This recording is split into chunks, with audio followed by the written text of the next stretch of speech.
Menimbang bahwa terhadap hal yang dinyatakan dalam nota pembelaan penasihat hukum angka 2, yakni tentang telah ada kesengajaan sebagai maksud pada saat pertemuan antara terdakwa dengan Ricky Rizal Wibowo dengan terdakwa dengan saksi Richard Eliezer Budiang Lumiu yang dilakukan secara terpisah, yang didasarkan pada keterangan-keterangan tersebut di atas tidak ada yang menunjukkan adanya keadaan batin apalagi perintah terdakwa untuk membunuh korban.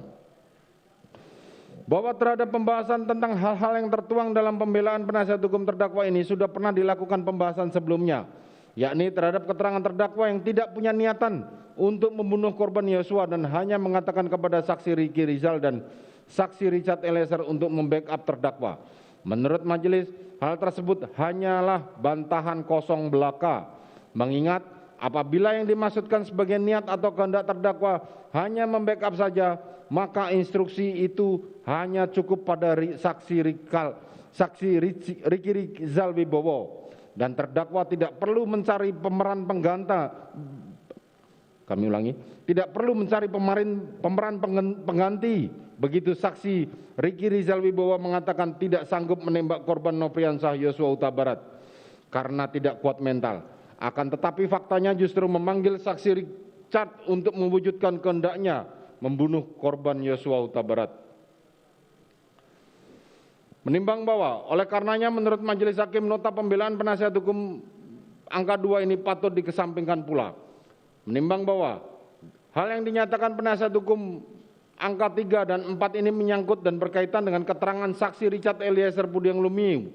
dalam memberikan keterangan tentang kesalahan terdakwa tidak disandarkan pada alat bukti lain atau tidak ada persesuaian dengan keterangan-keterangan saksi lainnya, sehingga keterangan saksi Richard Eliezer ini merupakan keterangan yang berdiri sendiri sebagaimana nota pembelaan penasihat hukum halaman 120 sampai 125. Menimbang bahwa setelah majelis hakim cermati hal-hal yang dinyatakan oleh penasihat hukum tersebut, yakni nota pembelaan bagian J halaman 77,